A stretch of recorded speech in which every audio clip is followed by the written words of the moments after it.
First challenge is I need to learn how to turn this thing on.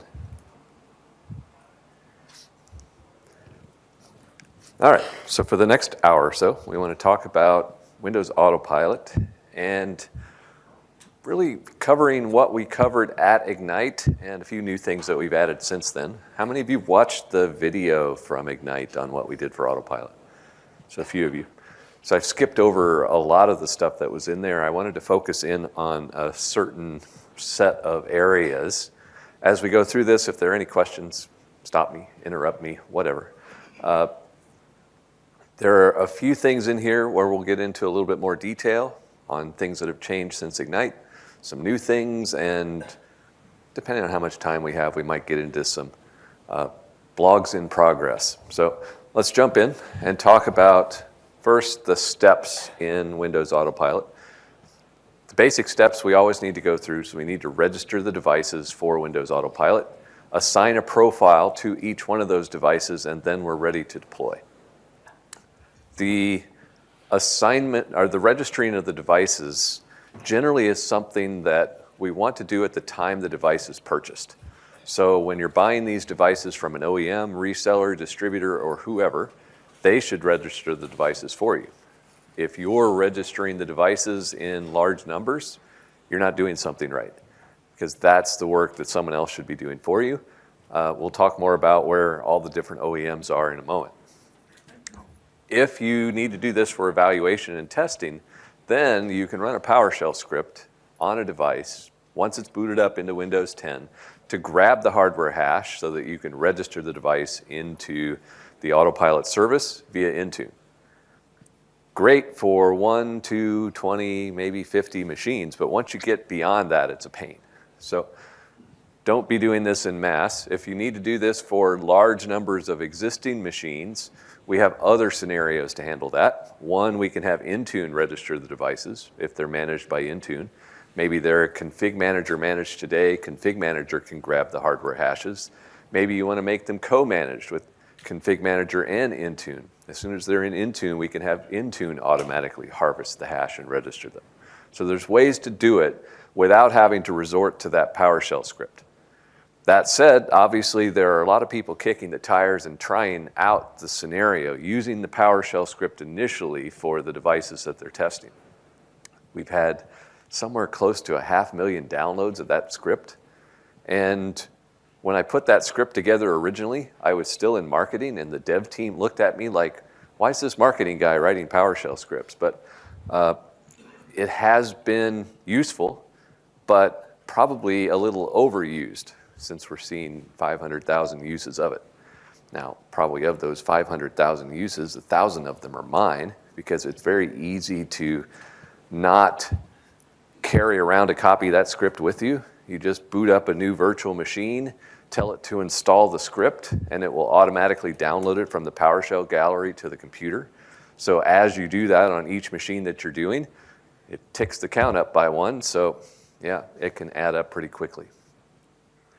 So we get the devices registered. Next step is to assign a profile to those devices. We really want Intune to do this for you. Today, you can do this through the Microsoft Store for Business, through Partner Center, through other mechanisms, but over time, we're going to shut those other ways down. We want all of this to be done through Intune. In the Intune case, you'll create an Azure AD group and then target the Autopilot profile to that group. Intune will automatically see when new devices are added to that group and then assign the profile to the devices. If you create a dynamic Azure AD group, like give me all Autopilot devices, then you don't need to do anything else. As a new device is registered with Autopilot, Intune sees it be added to the Azure AD group, and it takes care of assigning the profile to it.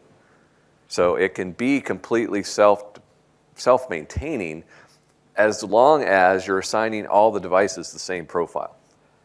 Like in my case, I can't do that because I routinely test all the different Autopilot scenarios. Sometimes user-driven Azure AD joins, sometimes hybrid Azure AD joins, sometimes self-deploying. So in my case, I will manually put the device into the group that I want the profile to be assigned from. But at least I don't have to manually assign the profile to each device. I just put it in a group once and it gets everything that it needs from there. So depending on how you're set up, just make sure that you have an Azure AD group for each scenario that you're using, whether it's dynamic or static, that's up to you and up to how you're doing this, and then assign an autopilot profile to those groups and let Intune do the rest.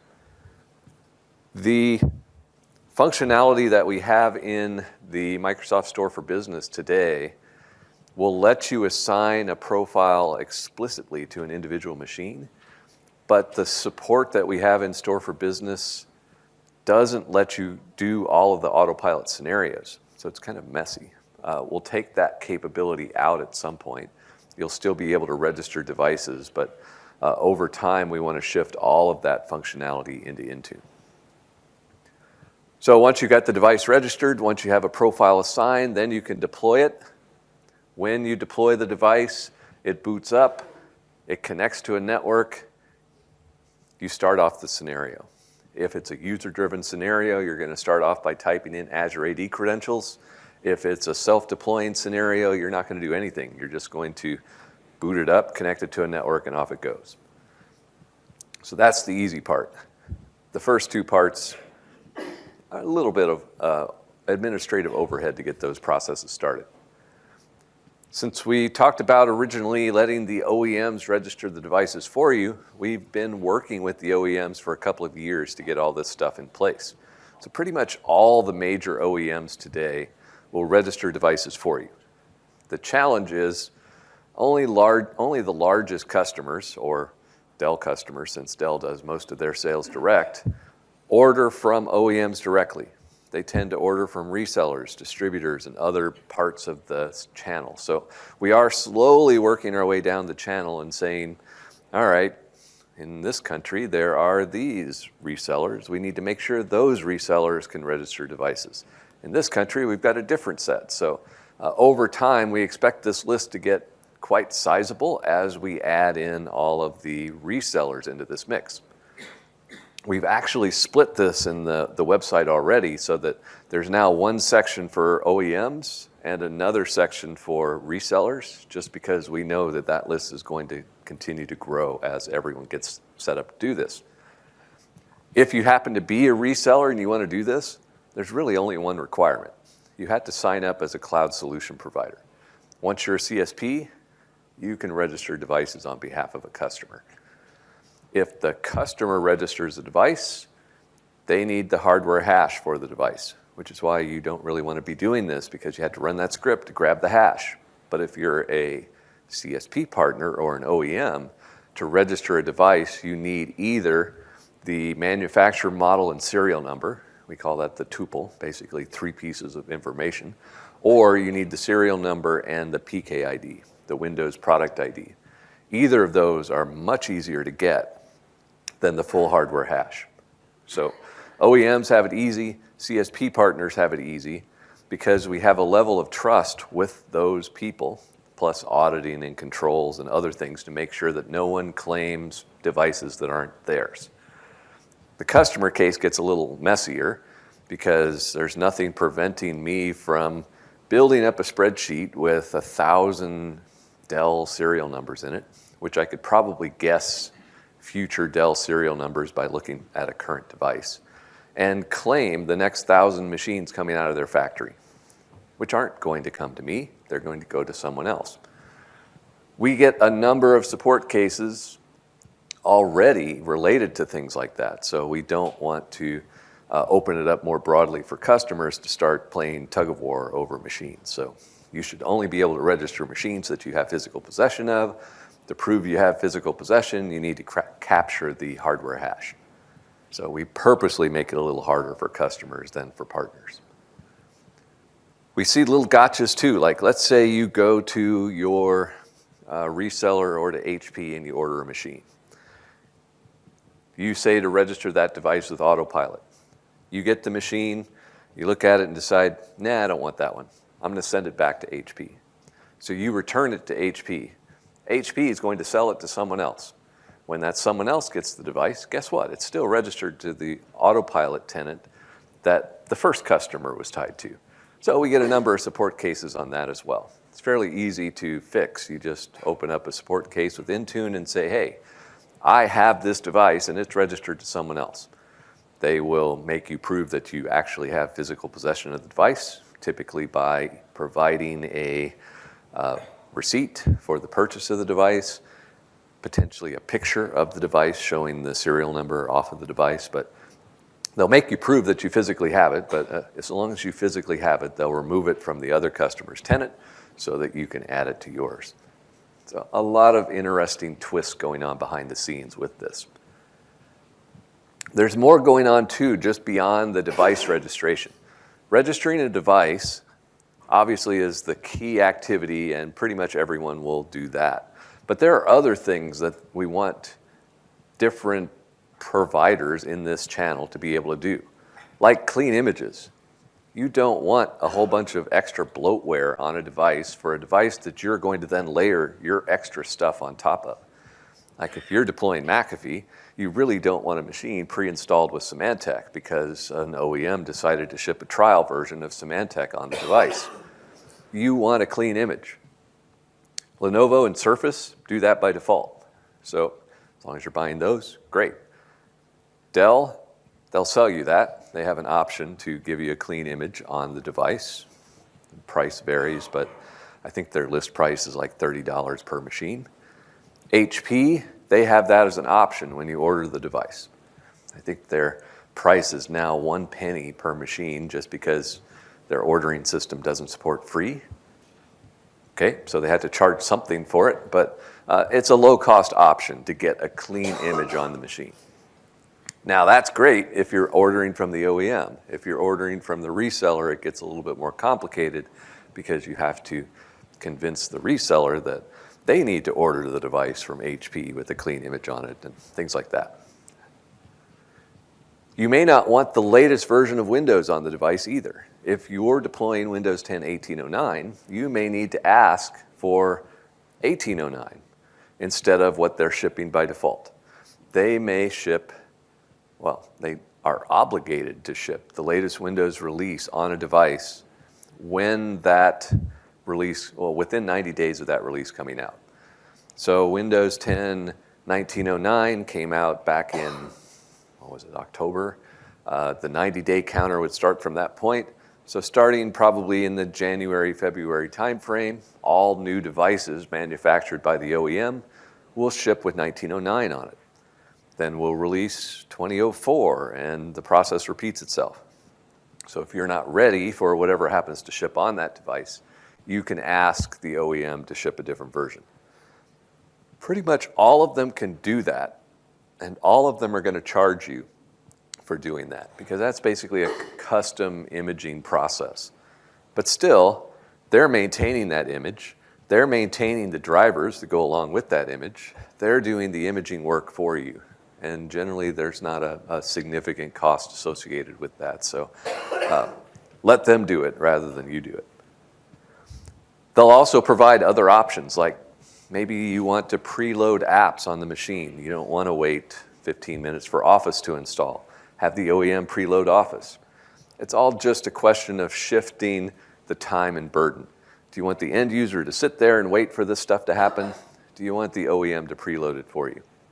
The challenge with preloading is unless you're going to keep providing the OEM with updated stuff, it's going to get out of date. Like, imagine preloading Acrobat Reader on a machine. It gets updated every month. It would be really expensive to keep giving new versions of that to the OEM. They're going to charge you for every change you want to make to that.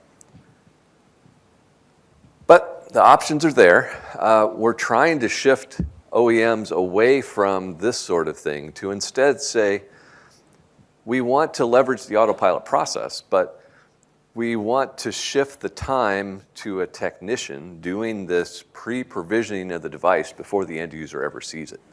That's where these white glove scenarios come in. We want the OEM to be able to get a device out of the box, put it on a bench, boot it up, connect it to a network, start the whole process for autopilot to join Azure AD or Active Directory, enroll in Intune, and push everything down to the device. Let it sit there until all of that time-consuming stuff is done, then reseal it, put it back in the box, send it on to the user. So the user gets it, and instead of waiting 2 hours, they just wait 5 minutes for the process to finish up.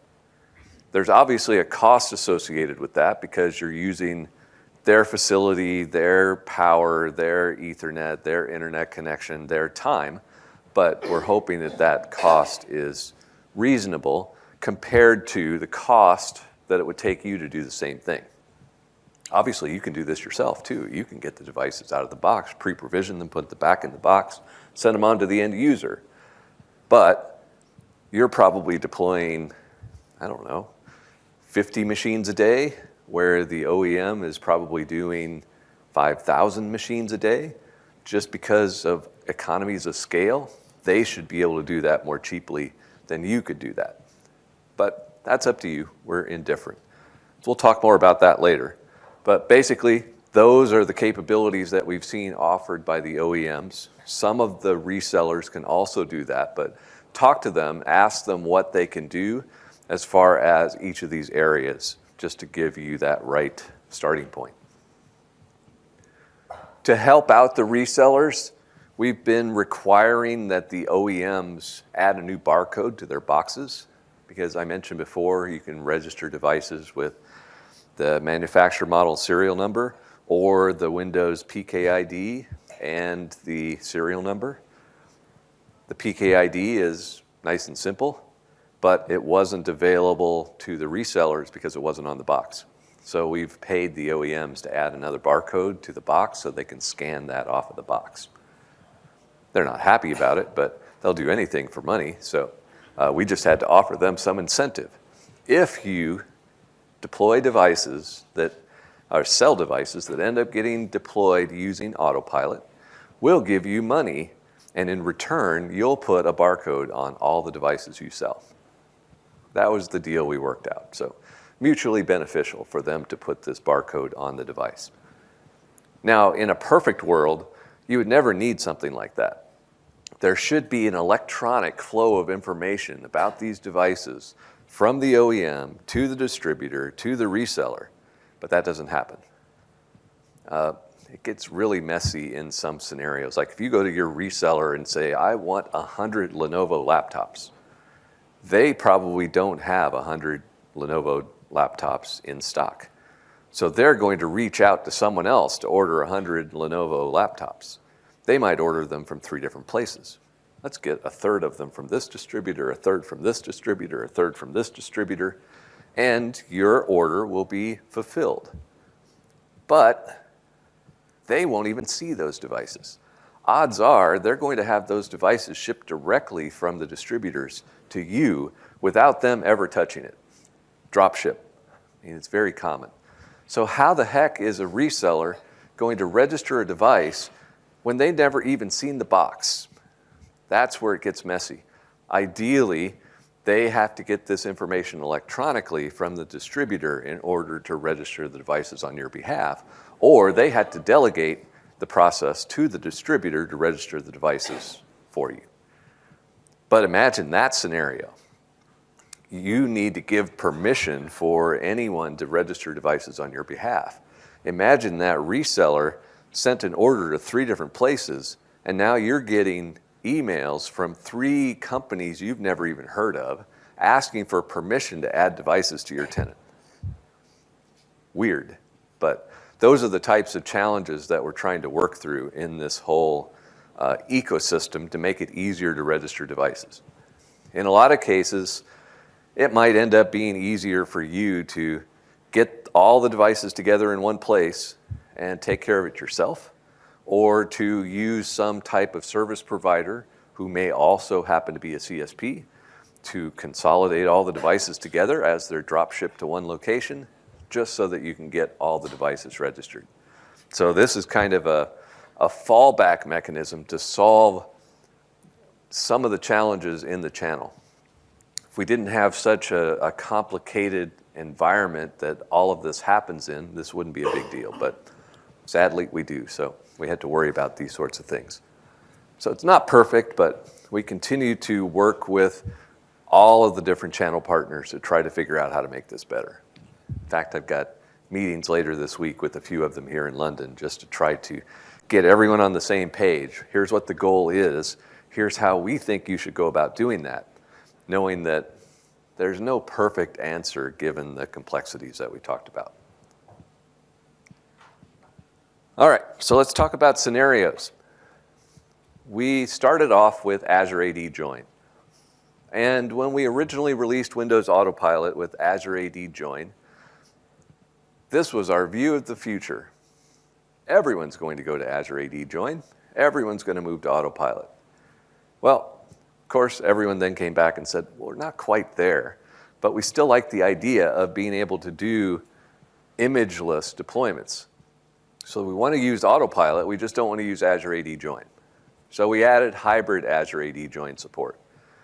You wouldn't believe the amount of battles back and forth between different teams saying, Azure AD is the future, hybrid Azure AD is the future. Well, eventually we just had to say, we're neutral in this battle. We're going to support Azure AD Join, hybrid Azure AD Join. We don't care, because at the end of the day, we get you out of the imaging business. We reduce your costs overall for deploying new PCs. We get devices managed in Intune, and you're leveraging Azure AD either way. So, goodness. So eventually everyone came around to say, yeah, that's all fine. We added the white glove scenario more recently because we heard back from a lot of large enterprises saying the idea of having a device dropped on the end user's desk and they sit and wait for 2 hours won't fly in our organization.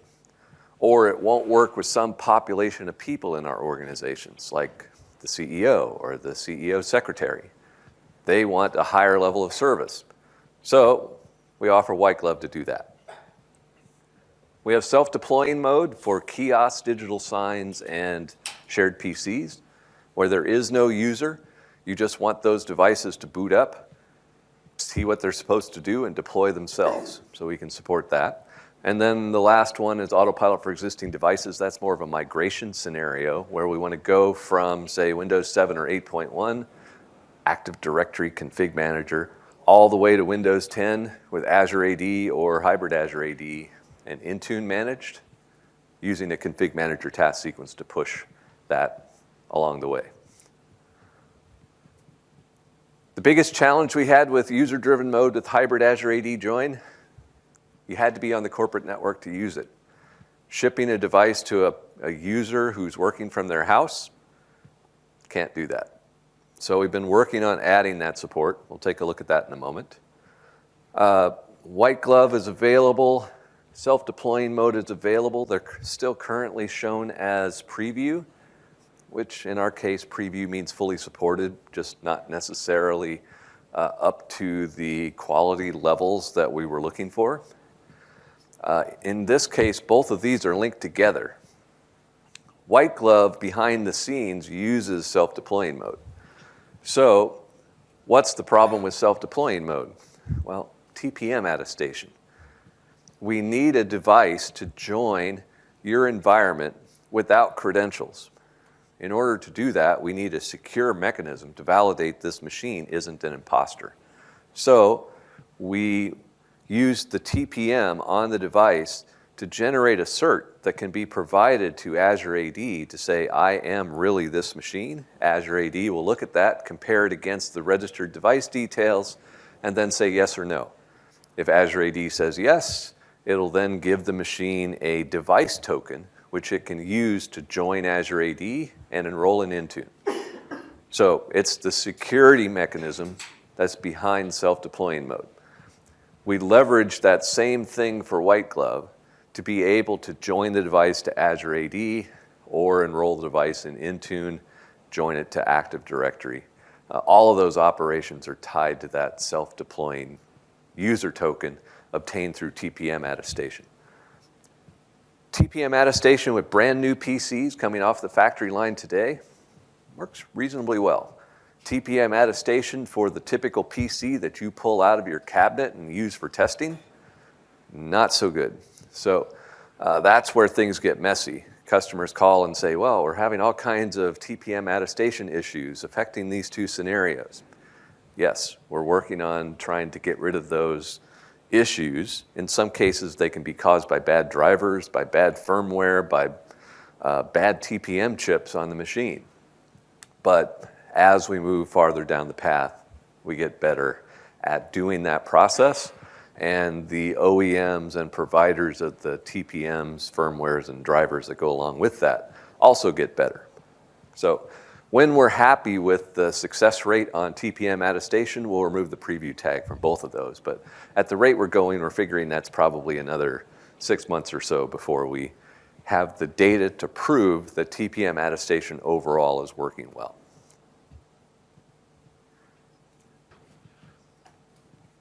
We then have a variety of features that kind of cross the scenarios that we talked about. The enrollment status page we talked about before, it tracks the progress of the provisioning process. So we want that to work in every scenario.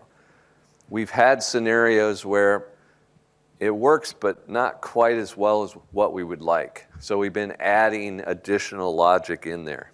Like Chris has seen some of these issues, like the nth user problem. Well, you deploy a device with autopilot, you see the enrollment status page for the machine, the first user signs on, they see the enrollment status page, everything gets complete, everything goes away. Perfect. Second user signs on to the machine. The enrollment status page shows up again to track the user portion of the configuration for user number 2. Same thing for user number 3 and number 4 and number 5 and every nth user that signs on to the machine. The problem is when user number 2 signs on, it's typically not the same day. It could be. Might be 8 hours later, 24 hours later, 2 months later, 2 years later. It doesn't matter. Intune is only being asked for new policies. Well, it's a long story, but by this point, probably every 8 hours. So a new user signs on, it asks Intune for what needs to be delivered to this user, and Intune says, ask me again later, because first time I've heard from this user in a while, I need to calculate, come back and ask later. Well, it's not going to ask later for 8 hours. So 8 hours later, it asks again and says, what do you have for me? And then Intune says, here's all your policies. Well, I don't know about you, but probably your typical user doesn't want to wait 8 hours to sign into a PC the first time. So that's a problem. We can turn that off. There are custom policies to turn that off. But we've added a feature recently to say, if you're going through the autopilot scenario, after the first user has signed in successfully, send a new policy down to the machine to turn off user ESP. So now when the second user signs in, it won't show up again. We also are planning to add a checkbox just to turn off user ESP altogether. We don't have that today, even though there's a custom policy for doing that. We're working on better targeting for ESP so that we can target users or computers. Today it's a user-targeted thing, so that causes some complexities. We're trying to add integration with Config Manager so that we can track task sequences. If you're configuring your device using a Config Manager task sequence, we want to be able to block on that as well. So all of that work is going on right now. In the short term, this integration with Config Manager item causes some other headaches. So we're trying to work out those headaches too. Like let's say you have a device that you're going to deploy to Azure AD. So Azure AD join, it then gets enrolled in Intune. Intune pushes the Config Manager agent and maybe continues to deploy apps to the machine. Maybe you're just using Config Manager for a break glass solution. Like if something breaks, I want to be able to use Config Manager to push out something really fast. But otherwise, I'm going to do all of my app deployment and management and policies and everything else via Intune. The problem we have today is when the Config Manager agent installs on the machine, it says, I own everything, all workloads, policy, apps, everything. So Intune says, okay, you win, I'll stop sending policies. So as a result, the autopilot process will time out because it's waiting for Intune to tell it what needs to be done, and Intune is never going to tell it what needs to be done because it says, hey, config manager is authoritative. Config manager should be telling you what to do. So there will be multiple phases of that implementation. The first one is to make sure that Intune can indicate that it is authoritative. The second phase would then be adding true integration into the ESP so that we can track the config manager stuff. Complicated mess, but we'll get it sorted out. In the meantime, just be very careful when you're pushing the config manager client.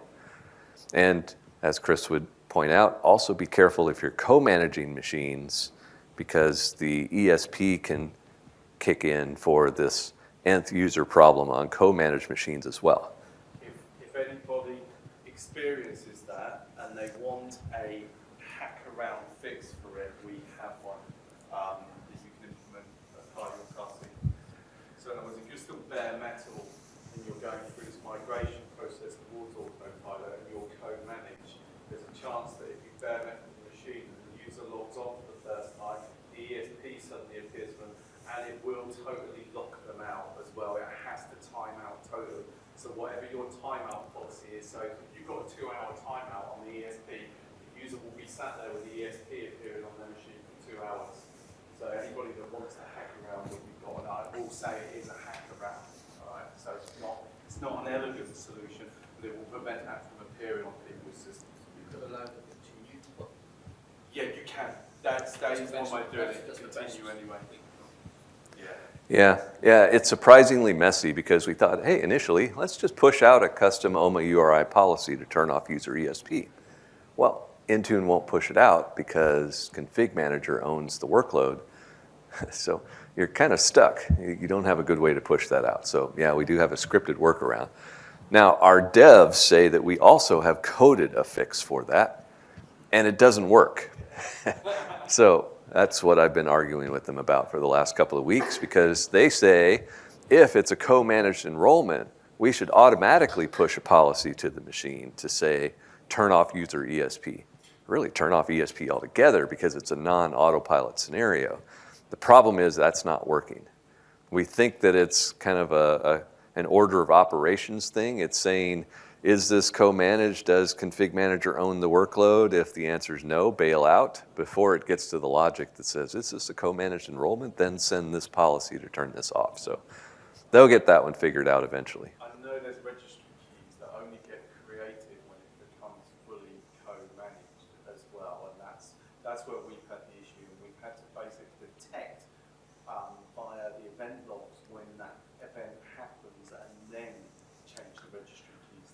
Yeah, it is a little tricky because you have to put in a faked policy after the device is enrolled, and the registry key that you need to put that into doesn't show up until the device is enrolled.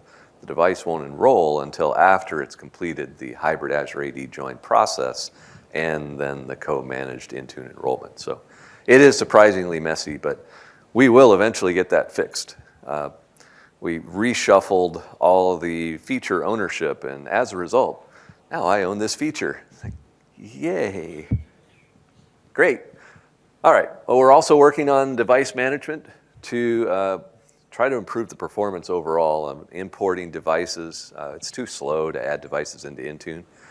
Intune is optimized to handle batches of 1,000 machines. Great. But that also means it's particularly poor at handling batches of 1. So guess what? When you're testing, you add 1 device, you add 500 devices. It doesn't matter. It takes the same amount of time. So they're trying to come up with an optimized process that says, well, if you're adding 1 machine, let's just push it into the database and process it right away. So we'll get there.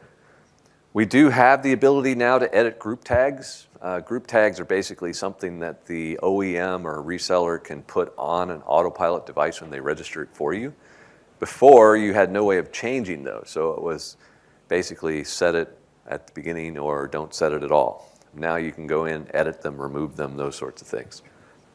At the same time, we added the ability to specify a computer name. So if you're doing an Azure AD join, you can specify the explicit computer name to assign to the device rather than a naming pattern to use instead.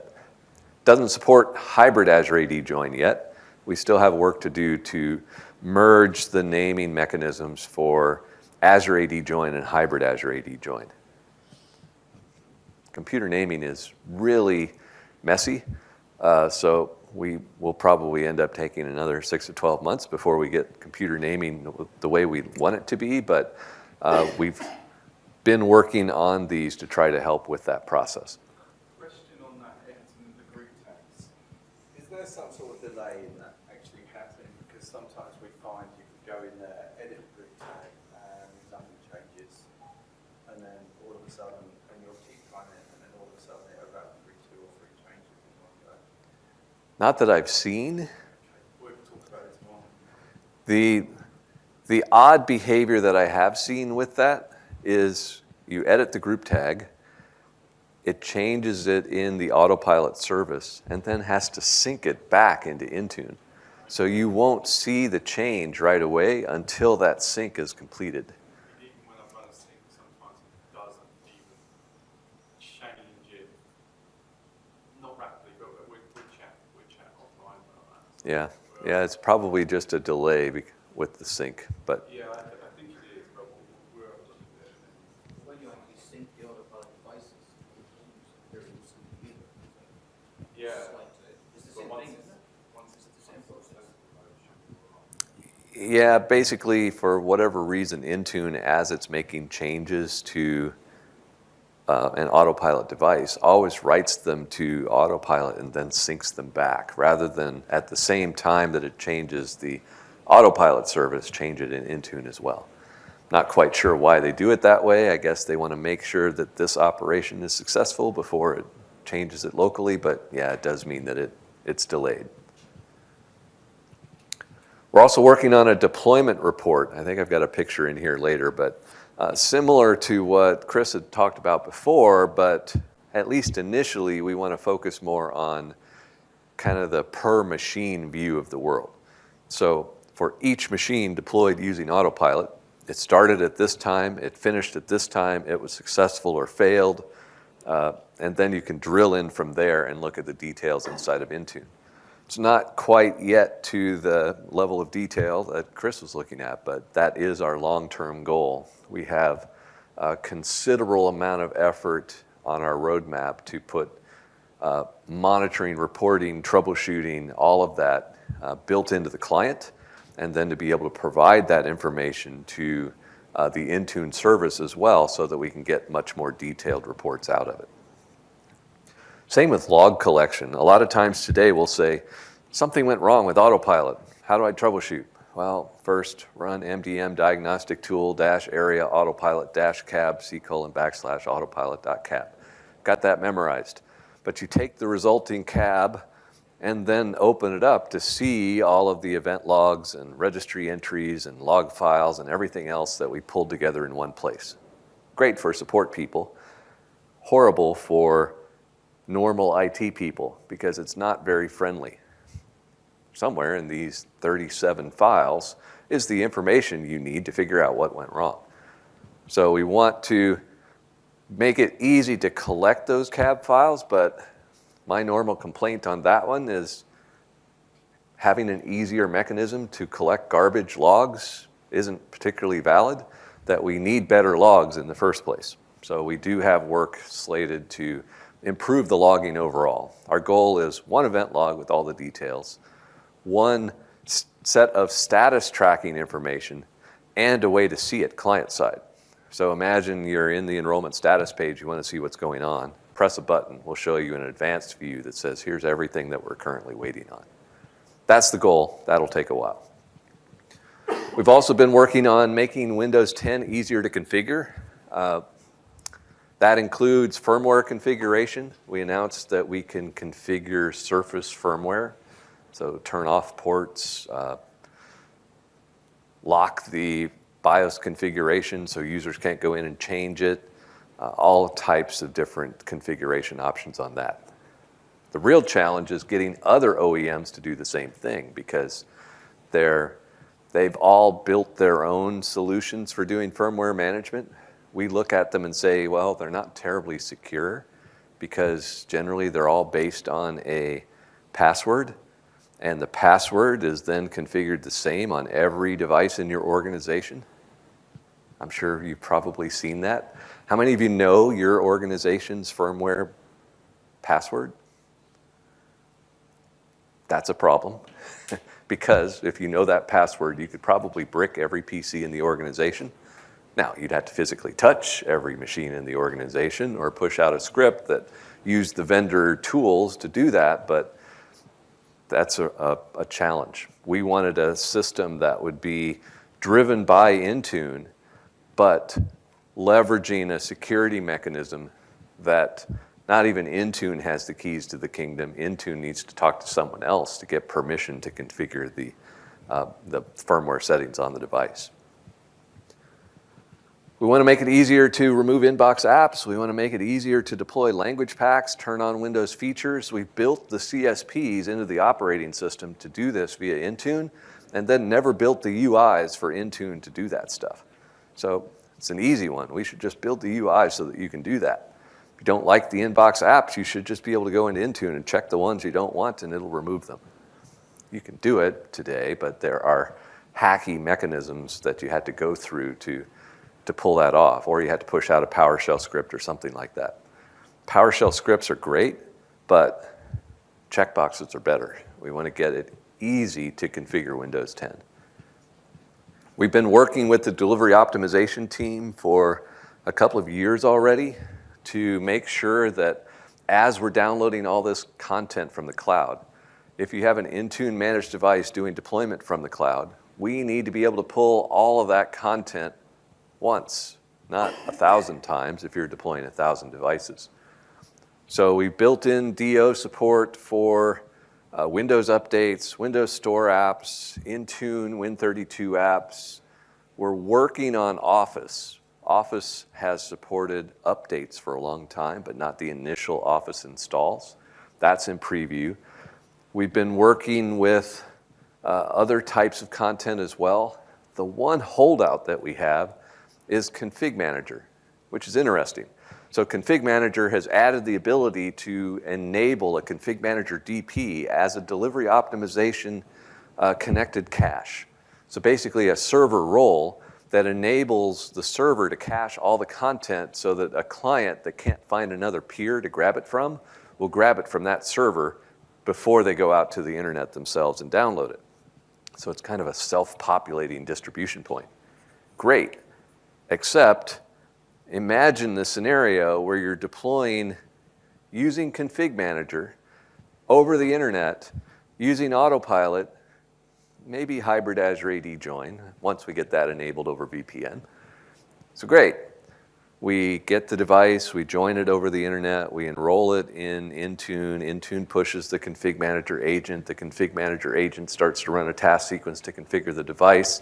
The task sequence goes out to a cloud management gateway and starts downloading all the content 1,000 times because the client doesn't use delivery optimization to grab that stuff. So we're still working on them for that, but everything else will support delivery optimization and connected cache in the near term. So we're getting close. The last piece then, Autopilot Update. We announced this one at Ignite to basically say we're building a way to have Autopilot update itself with new functionality without having to wait for a new Windows release. Because even releases every 6 months aren't fast enough. We tried to use this twice. We did one in, I think it was in November. We tried again in December. Actually, it was October and December. The first time in October, we accidentally targeted every Windows 10 device in the world. That wasn't the intent. The goal was to target all Autopilot devices. When we saw that it had installed on something like 7.5 million machines in the first hour, we hit the stop button, say stop deploying. The second time in December, we tried to do the same thing. Second time, we got better. We at least didn't target Windows 10 Home, but we still targeted all Windows 10 Pro and above devices in the world. That time they were faster with the stop button. They saw it after about 500,000 machines and said, stop. We're going to try it again next month. So February, Patch Tuesday. Try number 3. The goal is only apply the autopilot update during UBI for a device that's registered with autopilot. We've described the rules to them multiple times and said, here's what we want you to implement. And we're 0 for 2, but we're hoping third time's a charm. But that's the goal, to be able to ship things like the VPN support that I mentioned on the previous slide. As we add new features, we want to be able to ship those as part of an autopilot update that gets installed automatically during UBI. So we'll download it, install it, reboot, and continue. It'll be great when it works. But that's our goal. We'll talk more about that in a little bit. Config Manager task sequence integration. We have been working with the Config Manager team on this scenario since I was still back in marketing. It was actually the first thing I tried in autopilot. I said, oh, this is great. I can have a device that joins Azure AD, enrolls in Intune, deploys the Config Manager agent, and runs a task sequence. Let me try it. I tried it. It failed miserably. First, because Config Manager didn't support pulling content over the internet. My device was in the internet. All right, so we pushed to get them to fix that. They did that pretty quickly. All right, now we can get it over the internet. Let me try again. Worked great. Just took 2.5 hours before the first policies showed up at the machine. You can make it faster if you tune your environment, but by default, with collection evaluation intervals and policy polling times and inventory reporting and all that kind of stuff, it takes a while before Config Manager gets around to doing its first thing. So this is what they built next, 1.5 years later. They built the way to specify the ID of a task sequence to run automatically as soon as the Config Manager agent is installed. So the device gets Intune enrolled. Intune immediately downloads the CCM setup.msi, kicks it off. It downloads the Config Manager agent. The agent then starts up, sees that that's been pre-configured, and immediately starts running the task sequence. A lot faster. That's like the first phase of integrating Config Manager into autopilot. The next phase is to add it into the enrollment status page. But that's a pretty good start. Now, instead of taking 2.5 hours, it tries to start immediately. Now, of course, even though I've done multiple blogs explaining how to set this up and how to troubleshoot it and to follow the flow, I still haven't gotten it to work. Shh, don't tell anyone that. But that's my goal for this afternoon or this evening, is to try to figure out, why is it failing? Because I can see it get as far as trying to download the policy for the task sequence and run it, but it gets an error trying to do that. So I'm very close, but I haven't quite figured out what that last step is. All right, so from a process perspective, we started off with an OEM optimized Windows 10 image, and then we layer on top of that software settings, updates, features, user data, and we get to a device that's ready for productive use. Today, we do really well on software. We do a decent job on user data because we can set up OneDrive for Business. Settings, Intune's pretty good at settings, so that part's no problem. Updates and features, yeah, it's kind of messy. We can't deploy Windows updates during autopilot. We can't deploy feature updates during autopilot. Both of those are on our roadmap. We want to be able to do those, but for right now, unless you run some custom scripts, it doesn't work so well. Same thing with features. You can turn on some features pretty well via Intune. Like I want to turn on Windows Defender app control. I can do that. But if I wanted to do something simple like, I don't know, install the Telnet client on Windows 10, you have to go back to PowerShell to do simple things like turn on random features. So there's still work to do to enable those, but we are making progress. At least we're a whole lot better than we initially were. When we first started off with autopilot, Intune was able to deploy Office 365 Pro Plus and single file MSIs. So if you started on this 2 years ago, you couldn't do a whole lot. Since then, we've added into Intune the ability to install Win32 apps using Intune management extensions, the ability to run PowerShell scripts with Intune management extensions. We've added support for security baselines and administrative templates and software update rings and OneDrive for Business automatic configuration, kiosk templates, DFCI. All of this stuff, pretty much from this point on down, didn't exist when Autopilot was first released. If you tried it and were successful prior to all of that stuff coming out, yeah, you're pretty good at this. But we wanted this to be enabled for the typical customer who is trying to pull this off, not the customer who's going to throw developers at the problem and work around every single issue that they run into. I have a meeting with one of those customers this week, but if they're determined enough, they could make it work using just single file MSIs, but it's not pretty. So we've come a long way. So let's dig into scenarios. User-driven Azure AD join. In this scenario, we've started off here. We've been working on things like adding in passwordless support, being able to integrate config manager task sequences. We already talked about that. But the process itself is fairly straightforward. You boot up, you choose language locale, keyboard, connect to a network. After you connect to a network, we download the Autopilot profile.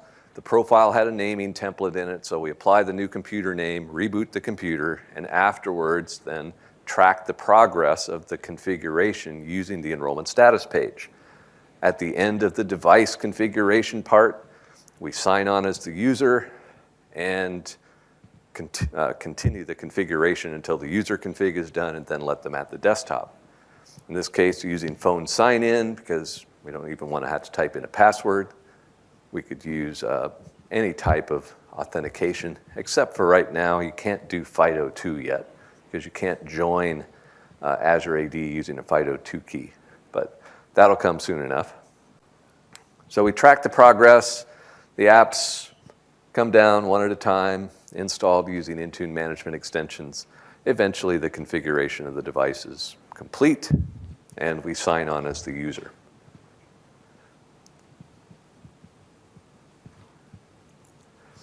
After the user sign-in happens, any user-targeted policies would come through. If you're doing most of your Intune policies to devices, then maybe there's no value in the user ESP and you just turn it off.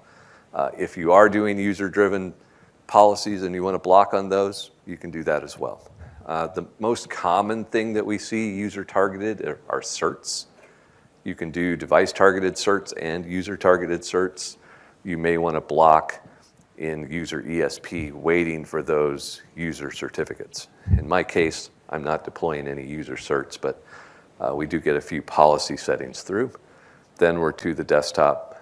Device is fully configured. Office is installed. Teams launches. OneDrive says everything is done. All my data's there. All my apps are there. I'm ready to go. So we've been working on a simple enhancement to that solution. And I recorded a video of it this morning because it's the first time I've actually seen it work. But I wanted to show you the video and let you tell me if you can see the feature because it's subtle. So we have a machine. It's booting up for the first time into Hyper-V. Just a moment. We have some important setup to do. That's it checking for an autopilot update. We're doing a restart because, again, it's a Azure AD join scenario with a naming template, so it's rebooting for the assigned computer name. Again, the VM starts up. Just a moment. Let's see what's new from Windows. That one's actually a bug. We should fix that at some point. Just a moment again. And now we're at a sign-on screen. What was the feature? I told you it was subtle.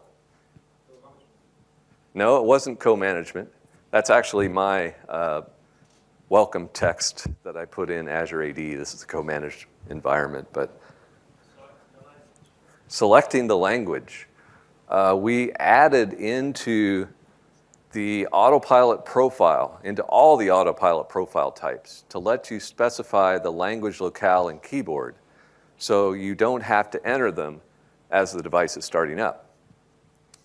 The problem with that is that the device has to be Ethernet connected in order for that to do any good, because the normal sequence is choose the language, the locale, the keyboard, make a Wi-Fi connection. After you make a Wi-Fi connection, we download the autopilot profile, which it could include the language, locale, and keyboard. But it's too late if the user's already done that. In my case, I had pre-connected an Ethernet cable to my virtual machine so that it downloaded the profile and automated its way through that process. So we are adding that in. It's just a little tricky because it's only going to benefit you in cases where you have Ethernet connectivity, unless you stage a autopilot configuration file.json into the OS that ships from the OEM. So if you wanted to send a file to your OEM to say, I want the automatic language to be ENGB, you could do that in theory. That's my test for tomorrow to see, can I automate that process? But it would take a small image modification to drop that extra file in there, kind of like an unattend. It would read that file up to the point where it got an internet connection, and then it would switch over to the autopilot profile for the rest. So we're working on that. We've had a lot of requests for that one, but it is a small feature, but it shows the types of things that we want to do to eliminate what we would consider rough edges in autopilot as we are listening to customer feedback on the capabilities that we have. Next one on the list, hybrid Azure AD join. This one, the basic flow has always been with the device checking into the autopilot service, downloading the profile, then enrolling in Intune, having Intune create a computer object in Active Directory, talking to a offline domain join connector that runs on a server in your environment. It then sends the resulting offline domain join blob down to the client. The client applies that, reboots, and now it's Active Directory joined. But before we do the reboot, right now we have a ping in the autopilot client. So we'll try to ping the domain controller before rebooting to make sure that there's connectivity. If there is, then we will reboot, and then the user can type in their credentials and everything's good. That's why it doesn't work over the internet, because we need connectivity to the domain controller for two things. One, so that we can complete a ping, and two, so the user can sign in and validate their credentials. Well, the second part, signing in with credentials, most VPN clients already have a way of doing that. They integrate with the Windows logon process to connect to a VPN so that you can authenticate your user ID and password. So then we've just got that ping test. Well, we don't really need that ping test. So we're adding an option into Autopilot to say, take out that ping test and continue anyway. So now we get the offline domain join blob back from Intune, and we don't even wait. We just reboot the computer. If we look at the process, we boot up again, we choose language locale keyboard, we authenticate with Azure AD in order to get a user token so that we can enroll the device in Intune. After we have typed in our ID and password, we've authenticated with Azure AD, we enroll it in Intune. Give it a second to catch up. Again, using phone sign in, so I needed to authenticate that on my phone. Now the device is enrolled in Intune. We're waiting to get an offline domain join blob back from Intune. When that's received, it reboots the computer. After the reboot, the device is now Active Directory joined. Still doesn't have connectivity, so user can't sign in yet, but it's joined, it has the right name, we can finish up the configuration of the device. So we'll show the ESP to show all the device preparation and device setup steps. When those finish, we drop the computer to the Windows logon screen. And as long as something deployed by Intune during this phase can set up a VPN connection that either automatically connects or can manually connect from the logon screen, we're golden. We don't need the internet connectivity, or we don't need the corporate network connectivity. The user signing in needs that connectivity. In my case, I'm using the inbox Windows VPN client to connect to an RAS server. But if you wanted to use Cisco AnyConnect or something like that, that would work too. You just need to set up the required integration between the tool and the Windows logon process. So in this case, there's an icon added to the logon screen that when you click it, it lets you make a VPN connection. So this is the inbox VPN client. You type in your ID and password and log in, and it passes those credentials through to the Windows sign-in process. So it automatically signs in for the first time as well. So we validated our credentials against the domain controller, and everything is good. So that exact same process is what we want to do for any VPN. So to support this, we added logic in the December 10th cumulative update. So as customers are trying this out today, they're doing it using manually patched Windows 10 releases, 1903 or 1909 with the December update. Eventually, when we get that autopilot update out, we'll be able to do it on 1903 as long as it has a September cumulative update pre-installed, or with the 1909 machine, because the autopilot update will contain that same VPN enhancement. It's also in the current insider builds. But we then add a profile option to the autopilot profile to say skip the connectivity check. You push out what you need to the device, including the VPN client and its configuration. And as long as the VPN client integrates, you're set to go. Now, most of the VPN clients already do this because you need to be able to support the scenario where you forget your password and you call the help desk and they change your password. You then need to be able to sign into Windows with that new password, which has the same requirement. You need to be able to connect to a domain controller to sign in with that new password, which is why the VPN clients added that in the first place. But you add the option to skip the domain connectivity check into the autopilot profile. That's still in private preview, so you won't see that yet. And then you set up your VPN client. We think most of the VPN clients out there will work. There are some that won't, like those that use store-based VPN plugins, because they're user-based. We need machine-based. Anything that requires a user cert to connect won't work because, well, you need to sign on as the user in order to get a cert so that you can sign on as the user. That doesn't work. So some limitations there. And we currently don't have a way of provisioning direct access. So if you're using that, that won't work either. But for the ones that we do support, we've done enough homework ourselves to say, from the documentation, it appears that there are workable solutions to make this happen. Cisco, start before logon. Pulse, credential provider. Global Protect, pre-logon. Checkpoint, auto connect. Citrix NetScaler, always on. SonicWall, Net Extender on startup. So all of them have different features. They call it different things. They configure them in different ways. But basically, you push the Win32 VPN client configured in that way, and everything works.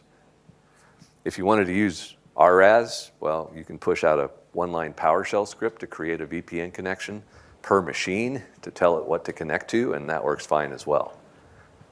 We know Cisco AnyConnect works because we've had customers test it, but the integration ends up looking something like that. When you click the network icon on the logon screen, it'll pop up the Cisco AnyConnect client for you to authenticate. But every client should be able to do something like that. We saw this client before. We're in private preview now. The challenge that we have is we had to find enough customers with different types of VPNs to make sure that it works. AnyConnect, yeah, we've got that one covered. They're easy to find, but finding some of those other VPN clients is a little bit more challenging.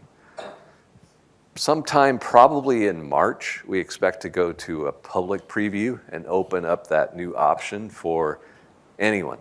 Now that assumes that we can get the autopilot update released in February, because we want this to be automatic. If you get a new device from the OEM, we want to be able to update it to include the VPN logic so that we can support this end-to-end scenario.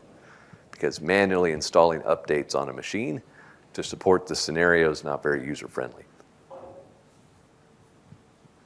Where are we time-wise? Let me jump ahead a little bit. Yep, I just don't want to spend 2 hours going through this. So let's talk a little bit more about White Glove. White Glove, we wanted to take the existing autopilot scenario where the user has to sit and wait for all this stuff, and instead we added a new scenario to insert someone in the middle to pre-provision the device. Whether it's in an IT back room or in a large warehouse where you're provisioning these devices, you want the technician to be able to pre-provision the device. So to do that, you boot the device up, and instead of choosing the language, you hit the Windows key 5 times to bring up a menu where you can choose Windows Autopilot Provisioning. At that point, there's no authentication. We don't want you to have to give an ID and password to anyone, but we will show details about the device, including the org that it's registered to, the autopilot profile that's been assigned, and the user that's been assigned, along with the QR code. The QR code has the unique ID of the device in it. So you can scan the QR code to find the device in Intune to reconfigure it. So maybe you want to change the user that's assigned. You can snap the QR code with a companion app that we released, change the device in Intune, come back to the client, refresh the client to download the profile again, and then click the provision button to start. Afterwards, we would join the device to Active Directory or Azure AD, enroll it in Intune, push all of the apps to the device, along with policies, certs, anything else that needs to be pushed to the device. And then we are ready to reseal the device to send it on to the user. Now, the apps that we'll push include all device-targeted apps, as well as any user-targeted apps if we have a pre-configured user. So if I assign an app to Anna and pre-configure the device to belong to Anna, we'll push Anna's apps as well, as long as they're Win32 apps, device-targeted, install in the device context. So we can get all the apps on the device. We can't do user policies, we can't do user certs because, well, the user has to be signed in for those to work, but we can do the rest of the stuff. We displayed a green screen at the end to show that it was successful. That would be the technician's clue to say, go over and shut that machine down, put it back in a box, put another one in its place. If there were any issues, we'd show a red screen to say, call help. But the idea is they just keep a room filled with these machines, constantly replacing one with a new one to get all of these devices pre-provisioned to send on to the user, so that when the user gets the machine, they can finish the process by booting it back up again and going through what looks to them like a normal autopilot process. They choose language locale keyboard, they type in their ID and password, and wait for 5 minutes or so for the process to finish up. They don't have to wait for all the time-consuming app downloads. They just have to wait for user policies, certs, and anything that's changed since the device was pre-provisioned. Like if you pushed a new version of the app, well, it's going to have to update. Intune will see that that's not there, and it'll send the new policy down to the device. But that's the goal, is to take all of that time-consuming stuff and have someone do it before the user ever sees the device. Ideally, that's someone that you've outsourced this to. The tricky part is, remember before I said you don't really want 1,000 machines all going out to the internet and downloading everything 1,000 times? Well, if you're an OEM who's doing 1,000 of these a day, you certainly don't want your internet connection to be crushed by 1,000 Office downloads in an 8-hour period. So for them, delivery optimization and using a connected cache machine is very critical and very tricky, because imagine you as a customer have set up your own connected cache. You push out a policy to the machine saying, my connected cache's DNS name or IP address is this. If Lenovo then decides they want to do these pre-provisioning processes for you, you've just now pushed a policy down to the machine that tried to point them all to your server, which can't be reached. So guess what? You won't be able to use the connected cache. It's going to work fine. It's just going to go out to the internet and download everything. It's not really going to be able to do peer-to-peer sharing, because every time a peer finishes and gets the content, you shut it down and put it in a box. So that doesn't work. So we have to build a mechanism to allow an OEM or whatever partner is doing this, to be able to override the DO policies being pushed by the customer, but only during the white glove scenario. So we've been building solutions for that. Basically, the partner would push a policy using DHCP, and during the white glove process, we'll flip the order of the policies to say, listen to DHCP first, and then listen to the policies from Intune. We did something similar with a partner doing deployment on white glove. They were struggling. It would take days to build one device. So what we did, we put a number of desktops on a separate VLAN. Got the desktops, left them up, run the PowerShell script, stay on. Then got the Surface Goes we're trying to deploy, got them to check that they're using desktop optimization, then started pulling down the updates that way. But it wasn't perfect, but the part of the question was struggling to use the white glove. Yep. Yeah, certainly using DO peer-to-peer can work some if you leave some peers for it to talk to. The challenge that you run into is, as the devices proliferate, the peer choices presented to the client from the DO service might point to machines that are no longer functional. There's no guarantee that you have that it's always going to point to the desktops that you're leaving there. Yeah, so yeah, we just want to make that better so that you don't need to do any extra work, that all you would need to do is set up a DHCP option to say, here's my IP address of my server, so that all the clients, if they can't find a peer, use the server before they go out to the internet. So we're trying to work through those scenarios for the OEMs who want to do this at scale. The report that I mentioned before, this is a sample of what we want to be able to show. Basically one line for each deployment that we do, showing the name of the device, the serial number of the device, the user of the device, profile, success, and deployment times. Pretty basic, but at least per machine, per deployment row for each one of those. When we look at our overall roadmap, it's kind of useful to see at a high level all the different things that have happened over time. And translating this would probably take an hour, but it gives you a picture of kind of the Windows view of the world and then the Intune view of the world. So at the Windows release level, we've added major new features with each Windows release, at least until we got to 1909. 1909 was just little stuff. 2004 will probably also be little stuff, because our focus has been on supporting that with functionality from Intune. So every month we have additional capabilities being released via Intune to support this. So you can see 1804, 6, 8, 10, 11, 1901, but it continues from there. 1902, 3, 4, 5, 6, 7, 8, 9, 10, 11, 12. Every month we're releasing something in Intune to support autopilot, to support Windows provisioning. Like back in December, we updated the wipe process to use a new protected wipe capability. We updated the ADMX files. 1911, we added a new feature update capability. We can edit the group tags and device names. We can do BitLocker key rotation from Intune. So it's kind of the same view that Rob was showing earlier of the Intune what's new every month, focusing in on just the Windows stuff that we care about to make this process work better. So we're basically working on both sides always. In the original Windows releases, as we were working our way to finishing out the main scenarios that we wanted to deliver, what was important was the major Windows releases. I think we're beyond that now, to instead say what's really important are these monthly updates that we're releasing through Intune. And as we get into the autopilot update process, into the quarterly updates that we release on top of multiple Windows releases to provide more functionality over and above what we do today.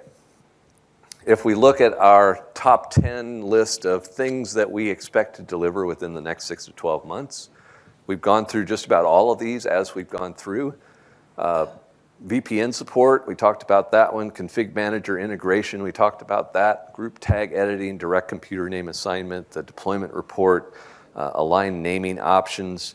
We want to make it easier to set up autopilot overall with a guided scenario. We have ESP enhancements to make. We need to document all of our networking requirements, and we need to make configuring Windows 10 easier. That's kind of our hit list for the next 6 to 12 months.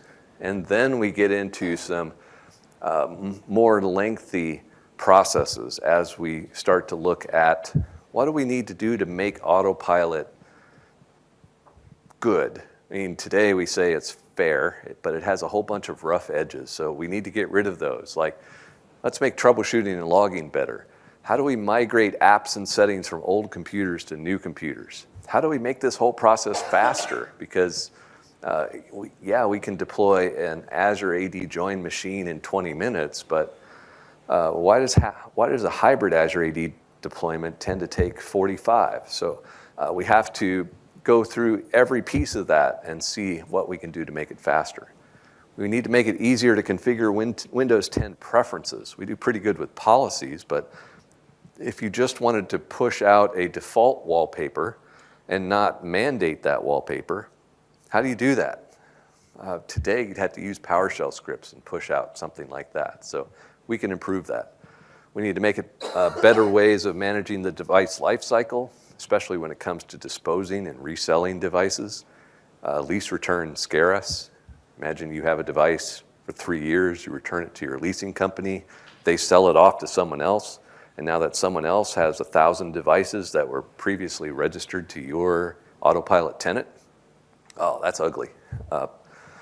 Opening a support case and proving ownership of 1,000 devices so that a technician can then manually go unenroll 1,000 devices, not at all simple.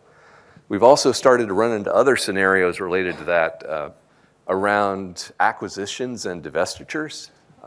Imagine you want to spin off part of your company and you want to give them all of the current autopilot devices. There's no good way to do that, so we need a way of doing that. Just another assignment last year, we went from 6,000 to over 10,000 staff in the UK. Right. They were throwing away all their Windows i3s, which were from Windows 7, which is like the old Windows 7 to Windows 10. Right. The plan was to decommission SCCM, get rid of it, so there's no config manager. So they were told, these machines you can't do nothing with. And train up 2-3 people how to do a Windows 10 install with a media creation tool. You said last year when you came here then that every time you install Windows, at the point it checks, am I in tune on your device? If I've done that, sorry. Thank you. So basically, if you use the Windows 10 Media Creation tool, download that off the net, stick that on a machine, check the BIOS, check that it's working, do your PowerShell, get Windows Autopilot info, then from there, upload that machine into Intune with the hash. I went from 0 machines that will get out of 500-600 plus getting thrown away, getting decommissioned, getting recycled from acquisitions. We picked the best ones, ended up with about 400. So 25 to 50 machines a day. A typical service desk person can do 5, 10, 15, 20 at a pinch. I could do a few more. So I went from nothing to approximately 450. And they were given back to the client to say, here you go. The training team who were getting told, you can't get these devices because we don't have the budget for, they wanted about 200-300. I gave them the old machines back. Now, I know it's a manual process. I didn't have a CCM, I didn't have any sort of config manager. I didn't have any other alternative other than to sit there, but put together a checklist, a task list. Unless you know of a better way to go about that. But I did what you said last year, and it worked. We did the white glove as the IT team for the training team, so they don't have to log on, they don't have to pre-provision Office and 5-10 apps. But the cool thing was if you do 400 times £1,200 or dollars, there's a dollar value back to the client that even if you do it manually, there is a cost, But I kicked the machines off, came back an hour later. Windows is done within 10, 15 minutes. The white glove, okay, took a little bit longer for Office and the apps. But even if you're doing the divestment part or acquisition, those devices have potential use, which a lot of people overlook. But the cool thing was, from what you taught me last year, and a few of the guys from here, from the WMUG team, they've helped me out on little queries that I've had to turn around, like the troubleshooting, the logs and everything else. So all of that, I turned that around and I gave something back to where I was. I've done that 2-3 times now. As long as everything's okay on that. Yeah, certainly we want to enable any of that. I mean, there should never be throwaway devices because it's too much trouble. We need to be able to solve those types of challenges. Even the other way, like if you're going to spin off 500 people into a new company, you don't want to have to give those 500 people new computers just because it's the easiest and fastest way to get them moved to a different organization. Instead, you probably just want to be able to re-register those machines in the other company's tenant and then reset them. So step number one, how do I get a machine moved from one autopilot tenant to another? Well, we don't have a way of doing that today, so you'd have to delete it from the first tenant before you could add it to the second tenant. That doesn't sound so bad, but that means you'd have to harvest the hash to add it to the second tenant. And then you'd go back to the first tenant and say, well, okay, before I can add it to the second tenant, I need to delete it from the first one. Well, guess what? You can't delete it from the first one if it's currently in use, because it won't let you delete a device that's currently being managed by Intune. That's a feature. So how am I going to register it with the new tenant before I can delete it from the old tenant? Well, I can't do that either because it'll tell me that the device is still registered with the old tenant. It won't let me add it to the new one. Well, I can't reset the old device from the old Intune so that it will then re-provision itself in the new tenant and the new Intune because it hasn't yet been registered in the new tenant because I can't delete it from the old tenant. It's like, it causes headaches. So Could you not do that through a task sequence then, through Config Manager? you could, but it wouldn't work the way you would think because you use the task sequence, you could drop the JSON file in. The JSON file would say use the new tenant, but since the device is still registered to the old tenant, the autopilot registration would override the JSON file. So Could you not sort of capture the hash and then archive it of sorts so that when you deregister... You could do a hell of a lot of work Not and worth make it. it work. So that's what we're trying to do is figure out how do we make those simple? That's really the goal for this one is to simplify things so that you could just pick up a batch of machines and drop them over here and say, done, rather than having to go through any extensive engineering effort to make that work. So we want to make it easy for you. Same thing with languages. We want to be able to make languages easy. Does it still work though if you delete it out of the store for business? It would still, until we take that capability away. Functionalities, please. Yeah. Could I just interrupt? I want the Q&A to kick off, and I love all the feedback, but the people that are going to be listening to this, they're just hearing Michael. Yeah, So no problem. before you have a question, see me. So the question was about actually using Store for Business, go and delete the autopilot record in there and then run a sync, which obviously allows you to delete the object without deleting it out of Intune, which we've used previously before the group tag editing came in to actually change the group tags on machines. Yeah, that works today, but our plan is to decommission the Store for Business capabilities around autopilot. So eventually that will go away. So we need a functional mechanism. So will we see the lifecycle management before that functionality goes away? Because That's that the would be plan. important. Yes. Okay, cool. Is there a way of having a subtenant? To have A a subtenant in Azure. So a you've got subtenant. so you've got a subtenant. You could basically assign all these machines to your new subtenant, and then you just cut them across. There isn't today. There is work going on to create administrative units within Azure AD, but even the administrative unit is more like that. Like it's a good way of segregating user accounts and computer objects, but not autopilot objects. So we just need a way of, well, we initially talked about export-import, like grab these machines, export them into a CSV, take them over and import them to a different one.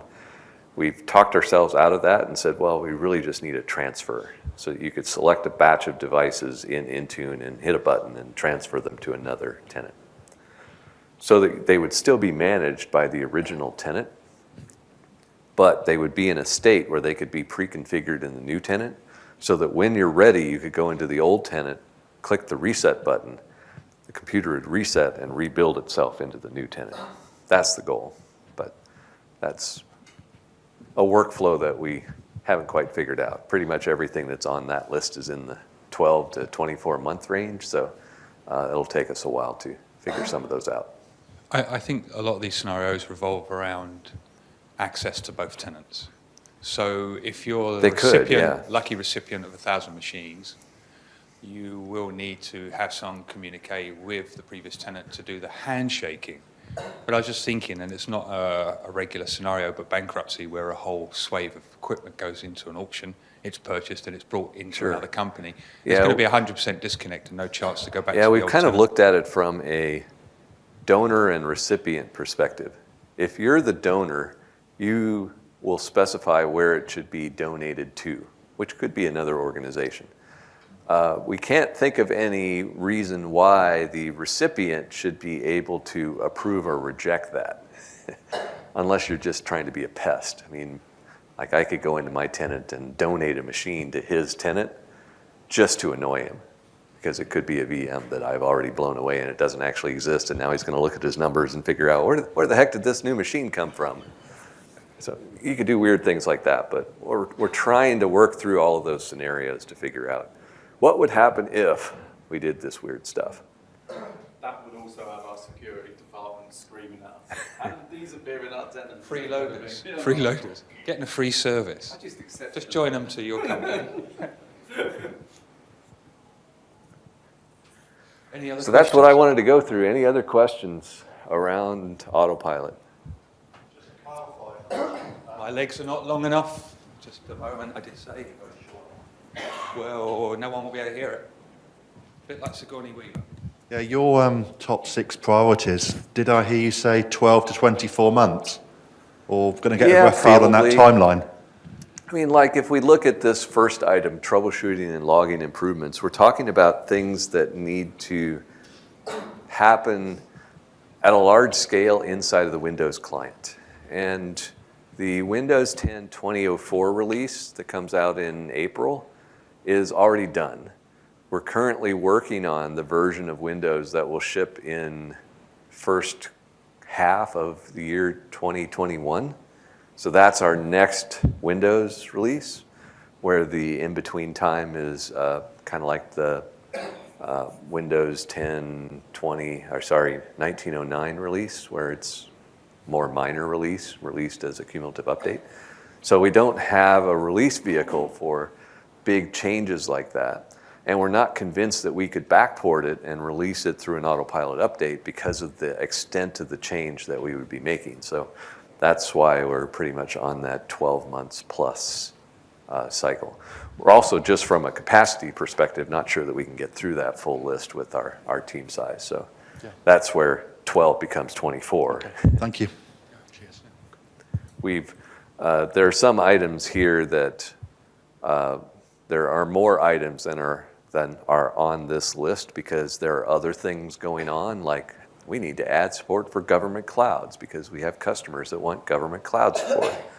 Well, that's a pretty significant effort to add support for all the sovereign clouds around the world in order to support a system that was designed to have a device boot up and check into the autopilot service.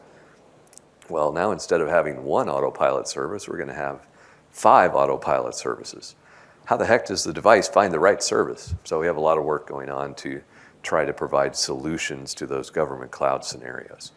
We've also been working on a new operating system. You've probably seen some references to Windows 10X, which will come out holiday time next year. So we have work going on to add support for autopilot into that new OS. So that's taking a lot of our time as well. So there are constraints on what we can pull off just because there aren't enough of us. So Windows 10 isn't the last OS? Windows 10 continues forever. Is there going to be an XYZ? Windows 10X will be new and continue alongside Windows 10. 11. Any other questions? Come on, one more.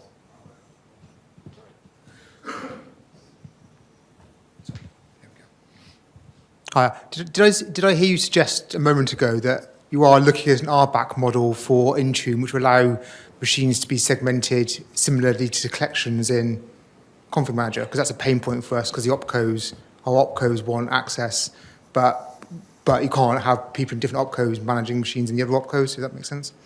Which at the moment you can't deal with in Intune. You can certainly do RBAC through Intune and combine that with group tags on the objects. It's a little awkward, but it can pull it off. Basically, you need to tag the items in a way so that they could then be grouped and use RBAC against those groups. The only challenge that I've heard of around that is that it works great when you have one set of scope tags that you want to apply to the machines, but it doesn't work very well where you have kind of intersections of multiple scope tags. Like the example that came up on at the Ignite tour on Friday was someone said, I want to be able to group devices by platform and by location so that I can use RBAC to give permission to a Windows admin in a particular country, admin rights to those devices in Intune.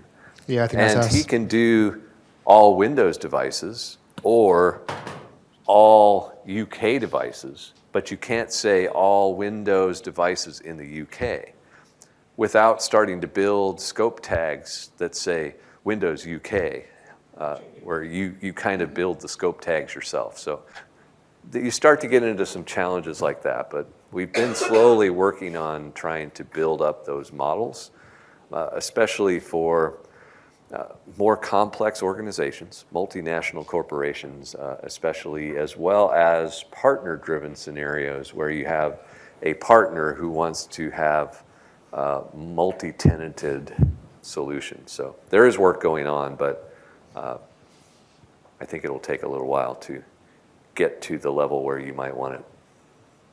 Cool, thank you. I guess you're talking to Mark Thomas we're talking to on Friday. So, Yep. Yeah.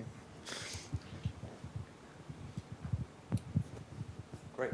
Have you got any questions for yourself, Michael? Because Questions for run out of myself? ones from the audience. Not that I can think of. I question myself all the time, but But that's in the private domain. yeah. Well, do you have any more questions? We have Michael here. If not, then we'll wrap up and get... I know you wanted to get him off as quick as possible to get Peter on. Joking again. Hey, here you go, buddy. Michael, another question.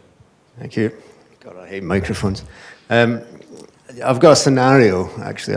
I'd like to find out how other people do this. So we're coming from SCCM, everything managed through SCCM. But my autopilot POC, all the policies I'm doing through Intune, but all the apps I'm still doing through SCCM because we've got about 270 of them. And I mean, it's a problem putting them into Intune, right?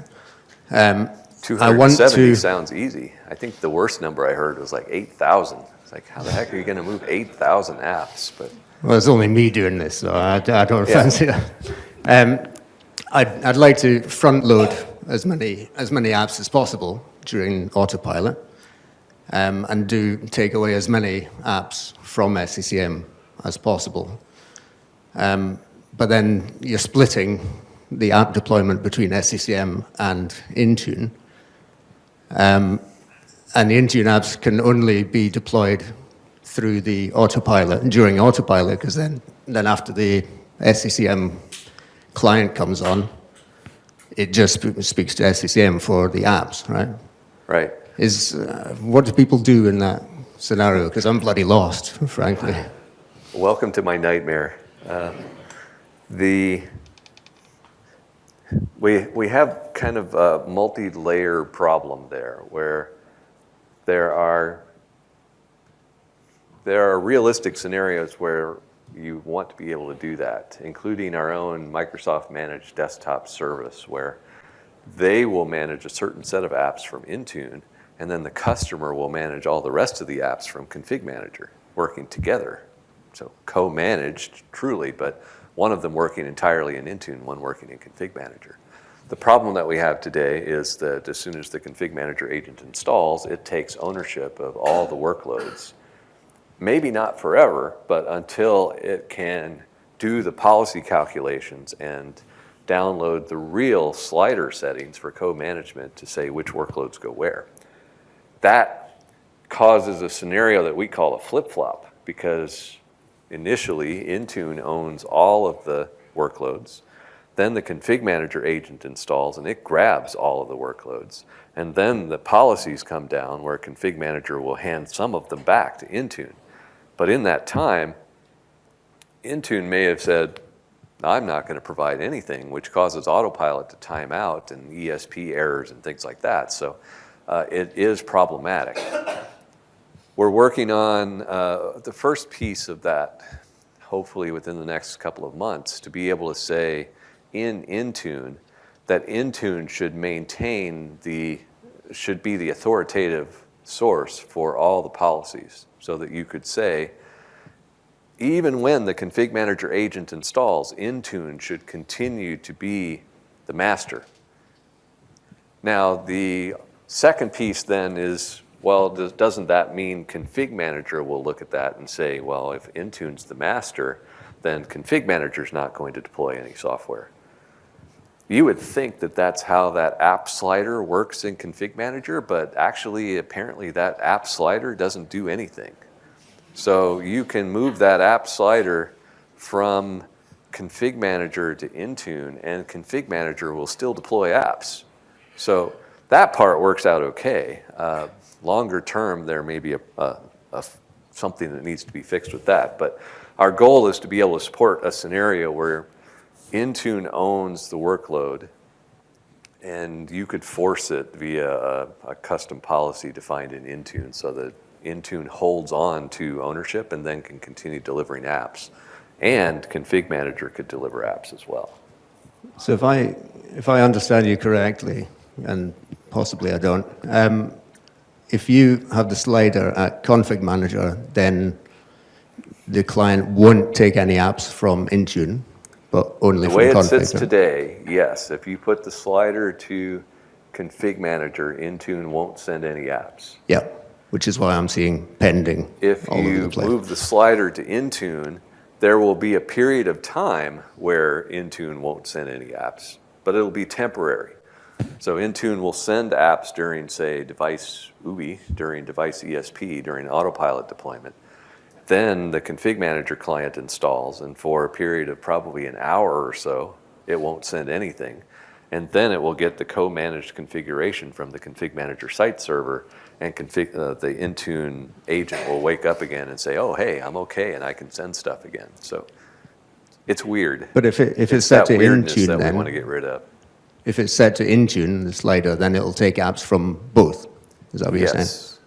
Yes, if Okay. it's set. If your device is a co-managed, and you suddenly release a load of apps in Intune, and you do not target them very carefully, all your devices will suddenly get those apps if you've moved that slider right across. Now, what you could do is work on, so we've worked on very specific collections within SCCM to put the provisioned devices just into that collection. And then what we do is we define that Slider as a pilot, and we only target that collection to that pilot group within code management. I would say with your scenario, with the amount of apps you're talking about, do you really want to also now import another 270 apps into Intune? Then your best bet would be to wait for the /TS command within config manager to become available, and then you can actually have it run a task sequence to install the extra apps as part of the autopilot part. I was talking to Rob York from the config manager team about this, because he came to us with this just before it was announced at Ignite, saying this was coming, just to make us aware of it. And I was like, yeah, that's exactly the scenario. What they want to do is prevent config manager customers who have spent a lot of time and investment in putting in a lot of apps into config manager, having to redesign them in order for the Intune world and actually manage 2 sets of apps. And that's ideal for your scenario. You don't really want to be managing all those apps in one. But it's a good idea to transfer them to Yeah, you may choose to, and we've certainly seen customers that have done that, but you shouldn't feel compelled to. Yeah. If you want to continue using Config Manager for your app workload, great, do it. I would say as well with bandwidth, actually, if I'm sat in an office doing my Intune provisioning, it's great when I'm at home, but if I'm sat in an office, I'd rather I use the DP rather than the actual thing. So actually it makes sense on that as well, because you're not going off to the internet to get your apps. So it may save you the internet bandwidth in the long run. Good question. Lots of dialogue. One final question. It was just what we did. We had one department with about 150 people. There were about 80 to 90 applications that team needed for their job role. So we did the white glove service via IT support, doing the white glove side to offload, because the apps had like prereqs or the order was causing secondary or tertiary problems. So we used white glove, then resealed it, and then gave them the device. The bulk of the apps are already on the device, so we offload the bandwidth because we were struggling on the bandwidth. I don't know if that's the solution or a workaround. Yeah, certainly valid. Great. Thank you very much for the questions, ladies and gentlemen. And thank you very much for taking your time to come here today. Thank you, Michael.